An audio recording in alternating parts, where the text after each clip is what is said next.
बच्चों कक्षा 10 के विज्ञान पेपर लेकर आया हूँ। यह आपके एग्ज़ाम के लिए बहुत ही वीवीआई पेपर है और यह चैलेंजिंग पेपर है, जिसमें आप लोग एक से लेकर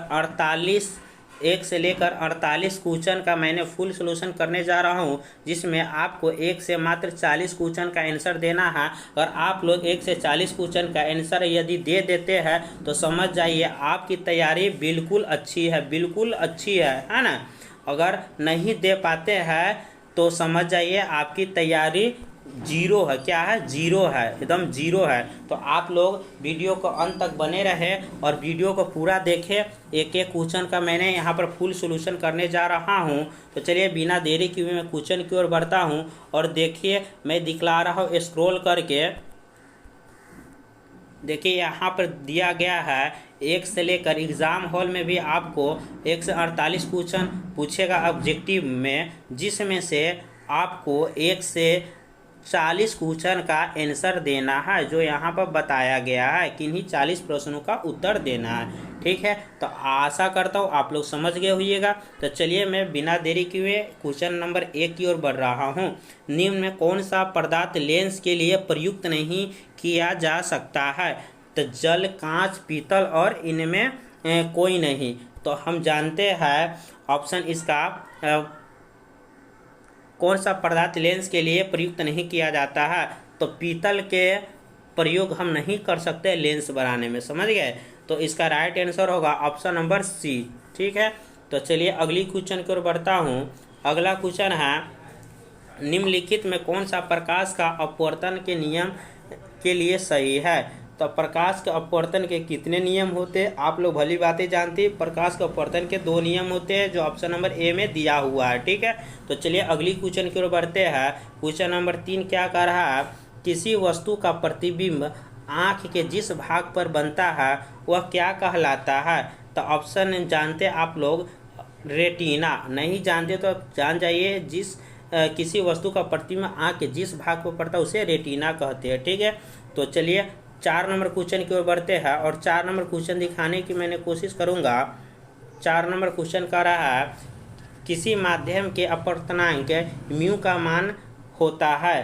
तो म्यू का मान क्या होता है दोस्तों? ऑप्शन नंबर 4 का आंसर है करेक्ट, साइन आई बट्टे साइन आर होता है म्यू का मान। ठीक है, यानी कि option number B right answer होगा। ठीक है, और 5 नंबर क्वेश्चन की ओर बढ़ते हैं। 5 नंबर क्वेश्चन का रहा एक गोलीय दर्पण की फोकस दूरी 20 सेंटीमीटर, तो गोलीय दर्पण कैसा होगा? तो कैसा होगा? तो आप लोग अगर नहीं जानते हो तो जान जाइए, वह उत्तल हो जाएगा। कैसा होगा? वह उत्तल हो जाएगा। ठीक है, वह उत्तल होगा। इसका फार्मूला भी आता है। ठीक है, और फार्मूला पता है तो फार्मूला भी निकाल सकते हैं, नहीं पता है तो आप याद कर लीजिएगा। गोलीय दर्पण की फोकस अगर प्लस में रहेगा तो उसकी गोलीय दर्पण कैसा होगा? तो उत्तल होगा। ऑप्शन नंबर ए इसका राइट आंसर होगा। ठीक है, चलिए अगली क्वेश्चन की ओर बढ़ते हैं। स्क्रॉल करके दिखाने की कोशिश करूंगा। 6 नंबर क्वेश्चन क्या कर रहा है देखिए। कह रहा तालाब का जल कम गहरा दिखाई देने का क्या कारण है? यानी कि तालाब में अगर जल डाल दिया जाए तो उसमें कम गहरा क्यों दिखाई देता है? तो इसका राइट आंसर होगा अपवर्तन के कारण। किसका कारण? अपवर्तन कारण, यानी कि ऑप्शन नंबर सी इसका राइट आंसर होगा। ठीक है, चलिए दोस्तों अगली क्वेश्चन की ओर बढ़ते हैं। अवतल दर्पण की फोकस दूरी क्या होगी? ऋणात्मक धनात्मक दोनों शून्य होगी। तो अवतल दर्पण की फोकस दूरी आप लोग भली भांति जानते ही ऋणात्मक होता है। और उत्तल दर्पण की फोकस दूरी कैसा होता है? उत्तल दर्पण की फोकस दूरी धनात्मक होता है। ठीक है, तो आप लोग जान गए होइएगा। चलिए अगली क्वेश्चन की ओर बढ़ते हैं। किसी अवतल दर्पण की फोकस दूरी एफ है, उसकी वक्रता त्रिज्या आर है, तो निम्नलिखित में कौन सी संबंध सही है? तो आप लोग जानते हैं आर बराबर 2f होता है। ठीक है, आर बराबर क्या होता है? 2f, यानी कि ऑप्शन नंबर बी इसका राइट आंसर होगा। ठीक है, 9 नंबर क्वेश्चन की ओर बढ़ते हैं। इलेक्ट्रिक हीटर की कुंडली बनाने में किस पदार्थ का प्रयोग किया जाता है? तो आप लोग जानते हैं नाइक्रोम का प्रयोग किया जाता है। ठीक है, ऑप्शन नंबर डी इसका राइट आंसर होगा ना। हीटर में नाइक्रोम का प्रयोग किया जाता है। 10 नंबर क्वेश्चन है 1 यूनिट विद्युत ऊर्जा का मान होता है। 1 यूनिट में विद्युत ऊर्जा का मान 3 × 10⁶ जूल होता है। ठीक है, यानी कि ऑप्शन नंबर डी इसका राइट आंसर होगा। ये क्वेश्चन कितना बार न जाने पूछा हुआ है ना। तो चलिए आप लोग ध्यान से देखिएगा, सारा क्वेश्चन कहीं ना कहीं पूछा हुआ, कहीं 22 है तो कहीं 21 है तो कहीं 19 में, है ना, पूछा ही हुआ क्वेश्चन है। अगर दोस्तों आप लोग अभी तक इस चैनल को सब्सक्राइब नहीं किए हैं तो ज़रूर सब्सक्राइब कर लीजिए, बेल आइकन बटन को प्रेस कर दीजिए और लाइक कर दीजिए, दोस्तों के पास शेयर कर दीजिए। जितना शेयर कीजिएगा आपको उतना ही बेनिफिट होगा, ताकि आपको उतना ही जल्दी जल्दी वीडियो आपको मिलता रहेगा, ठीक है। आप लोग सिर्फ सब्सक्राइब कर देने से कुछ नहीं होगा, ठीक है। तो लाइक ज़रूर करें, शेयर भी करें और बेल आइकन बटन को प्रेस कर दे ज़रूर, ठीक है। तो चलिए 11 नंबर क्वेश्चन को बढ़ते हैं। किलोवाट प्रति घंटा, किलोवाट बटे घंटा एक इकाई है, किसी इकाई है ऊर्जा की, शक्ति की, विद्युत आवेश की या विद्युत धारा की। तो किसकी इकाई है? इसका राइट ऑप्शन होगा ऑप्शन नंबर बी, यानी कि विद्युत किलोवाट बटे घंटा शक्ति की इकाई है। ऑप्शन नंबर 20 का राइट आंसर होगा, ठीक है। चलिए अगली क्वेश्चन को बढ़ते हैं। 13 नंबर क्वेश्चन क्या कर रहा है देखिए, कर रहा है विद्युत फ्यूज धारा के किस सिद्धांत पर कार्य करते हैं। विद्युत फ्यूज धारा किस सिद्धांत पर कार्य करता है? तो इसका राइट आंसर होगा उसमें सिद्धांत पर कार्य करता है, यानी कि ऑप्शन नंबर ए इसका राइट आंसर होगा, ठीक है। तो चलिए अगली क्वेश्चन को बढ़ते हैं। 13 नंबर, वोल्ट मीटर को विद्युत परिपथ में किस क्रम में जोड़ा जाता है, यानी कि वोल्ट मीटर को किस क्रम में जोड़ाना का, श्रेणी क्रम, समांतर क्रम एवं भी दोनों, इनमें कोई नहीं। तो वोल्ट मीटर को हम लोग भली भांति जानते हैं श्रेणी क्रम में जोड़ा जाता है ना। तो चलिए अगली क्वेश्चन को बढ़ते हैं। विद्युत परिपथ में दो बिंदुओं के बीच विभवांतर मापने के लिए प्रयुक्त होता है किसका? आमीटर, वोल्टमीटर, गैल्वेनोमीटर या प्लंक कुंजी का। तो इसका राइट आंसर होगा ऑप्शन नंबर बी, वोल्टमीटर का, ठीक है, वोल्टमीटर का। चलिए अगली क्वेश्चन की ओर बढ़ते हैं। अगला क्वेश्चन कर रहा है, स्क्रॉल करके दिखाने की कोशिश करूंगा यहाँ पे 15 नंबर क्वेश्चन से, ठीक है। तो जल विद्युत संयंत्र किस ऊर्जा को विद्युत के रूप में रूपांतरित करता है? तो किसी के रूप में रूपांतरित करता है? इसका राइट आंसर होगा स्थित ऊर्जा के रूप में रूपांतरित करता है ना, ऑप्शन नंबर डी इसका राइट आंसर होगा, ठीक है। चलिए 16 नंबर क्वेश्चन की ओर बढ़ते हैं। विद्युत बल्ब में कौन सी गैस भरी रहती है? तो विद्युत बल्ब में आप लोग जानते हैं निष्क्रिय गैस भरी रहती है ना, ऑप्शन नंबर सी इसका राइट आंसर होगा। 17 नंबर क्वेश्चन की ओर बढ़ते हैं। 17 नंबर क्वेश्चन का रहा है, एक घोल नीले लिटमस पत्र को लाल कर देता है तो इसका पीएच मान कितना होता है? आप जानते हैं इसका पीएच मान कितना होता है? तो इसका पीएच मान 7 होता है ना, 7 होता है। घोल नीले लिटमस पत्र को लाल कर देता है, इसका पीएच मान 7 होता है ना। और जिसका पीएच मान 7 होता है वो क्या होता है? उदासीन होता है। क्या होता है? उदासीन होता है। चलिए अगली क्वेश्चन की ओर बढ़ते हैं, है ना, उदासीन होता। अगली क्वेश्चन की ओर बढ़ते हैं। अगला क्वेश्चन कह रहा है बेंजीन का अणुसूत्र क्या है?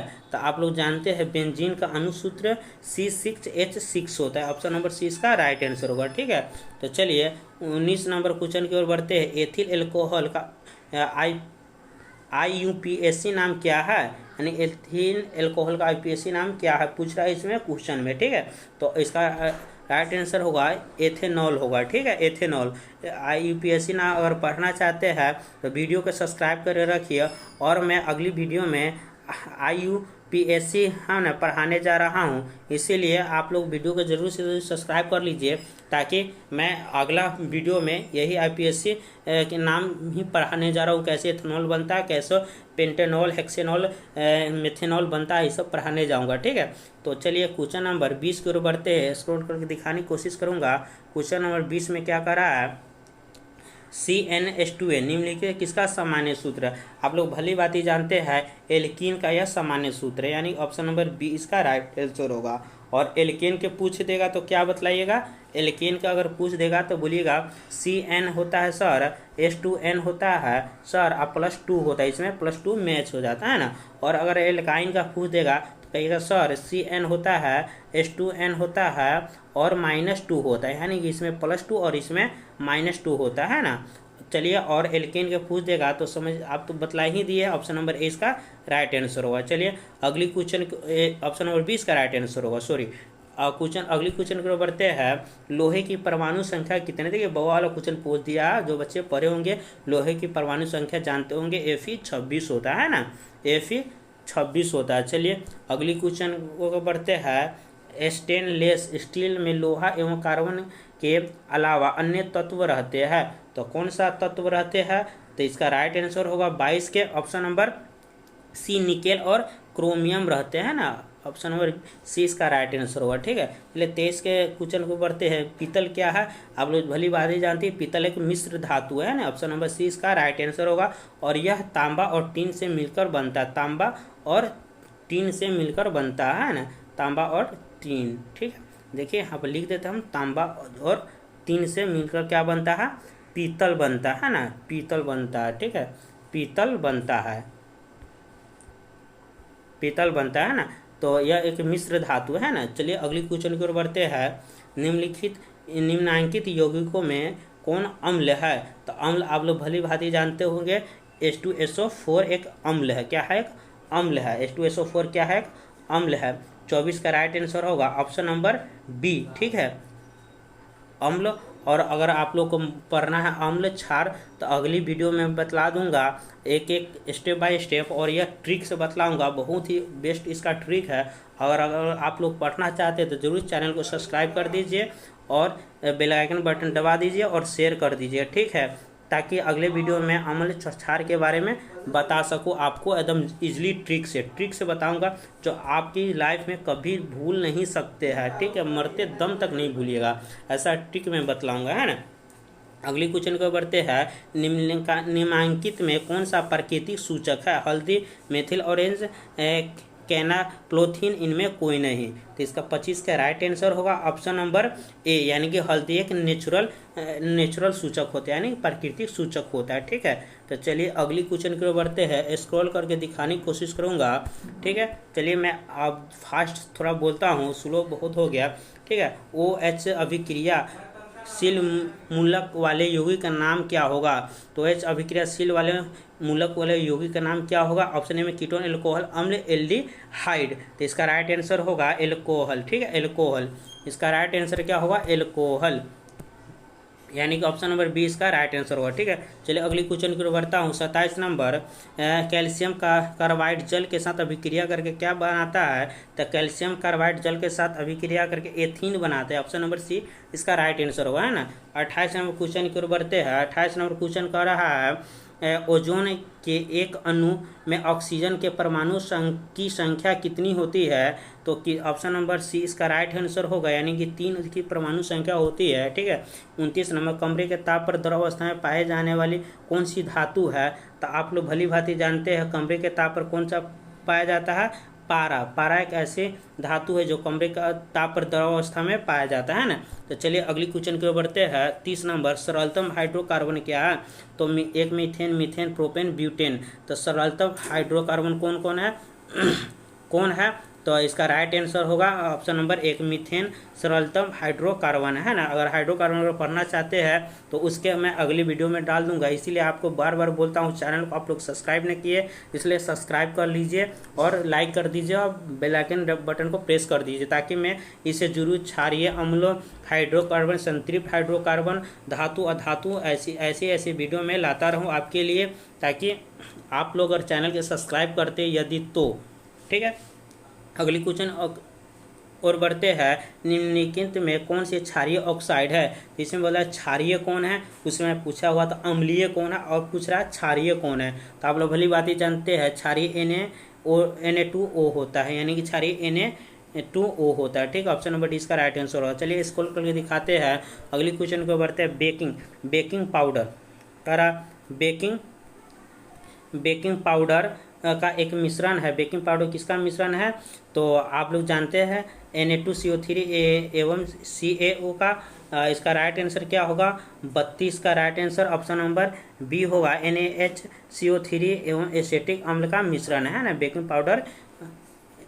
ऑप्शन नंबर बी इसका राइट आंसर होगा। ठीक है, चलिए अगली क्वेश्चन को बढ़ते हैं।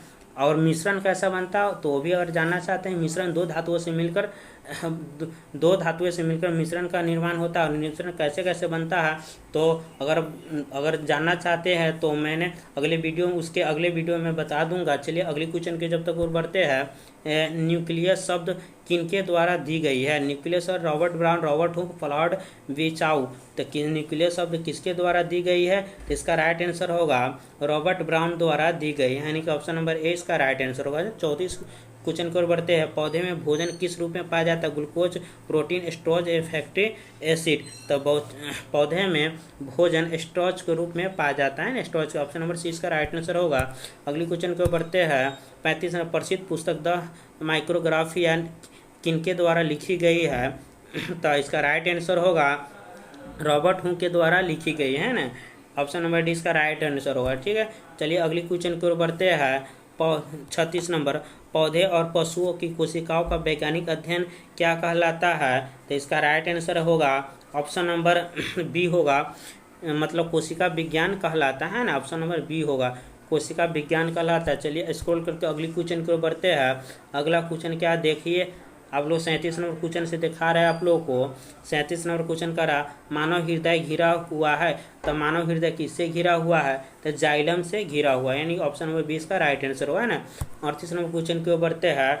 38 नंबर सॉरी मानव हृदय जाइलम नहीं, पेरिकार्डियम से घिरा हुआ है ना। सॉरी दोस्तों, कुछ मिस्टेक होगा, पेरिकार्डियम देखने में मिस्टेक होगा। ठीक है, चलिए 38 नंबर क्वेश्चन की ओर बढ़ते हैं। बीजांड की ओर परागनालिका की वृद्धि के कारण होता है। तो बीजांड की ओर परागनालिका वृद्धि के कारण क्या होता है?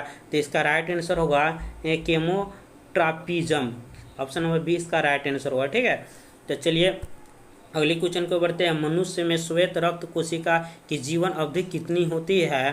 तो इसका राइट आंसर होगा 12 से 20 दिन। श्वेत रक्त कोशिका का अवधि 12 से 20 दिन होती है ना, ऑप्शन नंबर इसका राइट आंसर होगा। चलिए अगली क्वेश्चन को बढ़ते हैं। पीत रस कहाँ स्त्रावित होते हैं, यानी कहाँ रहते हैं? यकृत में, मुख्य ग्वाम अमाशय में, छोटी आंत में। तो इसका राइट आंसर होगा ऑप्शन नंबर ए, यकृत में रहते हैं ना, यकृत में होता है, स्त्रावित है ना। 41 नंबर क्वेश्चन के बढ़ते हैं। 41 नंबर, किस जीव में हेमोग्लोबिन नहीं होता है? तो मक्खी में। मक्खी इंटरेस्टिंग क्वेश्चन है ना, मक्खी में हेमोग्लोबिन मतलब खून नहीं होता है। चलिए अगली क्वेश्चन की ओर बढ़ते हैं। 43 नंबर क्वेश्चन की ओर से हम देखेंगे, स्क्रॉल करके ऊपर ले जा रहे थे है ना। मनुष्य के आहार नाल में अवशेषी अंग है, कोलन है, एपिडिक्स है, सीकम है, रेक्टम है। तो इसका राइट आंसर होगा 43 का एपिडिक्स है, यानी कि ऑप्शन नंबर 20 का राइट आंसर होगा। ठीक है, चलिए अगली क्वेश्चन को बढ़ते हैं। 44 नंबर क्वेश्चन क्या कर रहा है देखिए। निम्नलिखित में कौन सा ट्रिप्सिन एंजाइम कार्य करता है? तो इसका राइट आंसर होगा वसा का पाचन, कार्बोहाइड्रेट का पाचन, प्रोटीन का पाचन, इनमें सभी। तो इसका राइट आंसर होगा इनमें सभी, यानी सभी कार्य करता है, ऑप्शन नंबर डी इसका राइट आंसर होगा। ठीक है, तो चलिए अगली क्वेश्चन की ओर बढ़ते हैं। 46 नंबर क्वेश्चन क्या कर रहा है देखिए। 45 नंबर ना, 45 नंबर क्वेश्चन क्या कर रहा है। मुख्य गुहा का में आहार का कौन सा भाग पाचन होता है? तो ऑप्शन ए में प्रोटीन, कार्बोहाइड्रेट, वसा, न्यूक्लिक अम्ल। तो 45 का राइट आंसर होगा ऑप्शन नंबर बी, कार्बोहाइड्रेट है ना। चलिए इस अगली क्वेश्चन को बढ़ते हैं। 46 नंबर, ऑक्सीजन का वाहक कौन है? WBC, लसिका, RBC, इनमें से कोई नहीं। तो इसका राइट आंसर होगा RBC है ना, ऑक्सीजन का वाहक RBC होता है ना। 47 नंबर क्वेश्चन के ऊपर, रक्त में शर्करा का स्तर नियंत्रित करता है। तो कौन करता है? ऑप्शन नंबर इसका डी राइट आंसर होगा इंसुलिन। ठीक है, ऑप्शन नंबर डी इसका राइट आंसर हो इंसुलिन। चलिए अगली क्वेश्चन के बढ़ते हैं। 48 नंबर क्वेश्चन क्या कर रहा है देखिए। 48 नंबर क्वेश्चन कर रहा है, मानव शरीर में सबसे लंबी कोशिका कौन होती है? तो रक्त कोशिका, तंत्रिका कोशिका और दिल की कोशिका। तो इसका राइट आंसर होगा तंत्रिका कोशिका है ना। मानव शरीर की सबसे लंबी कोशिका तंत्रिका कोशिका होगा, ऑप्शन नंबर सी इसका राइट आंसर होगा। ठीक है, तो चलिए इस तरह से मैंने 1 से लेकर 48 क्वेश्चन का फुल सोल्यूशन किया हूँ। आपको कितना सही हुआ आप नीचे कमेंट बॉक्स में मुझे बता सकते हैं। अगर आप लोगों को कहीं पर कोई सवाल में अगर डाउट हो तो बेहिचक आप कमेंट बॉक्स खुला हुआ उसमें पूछ सकते हैं। ठीक है।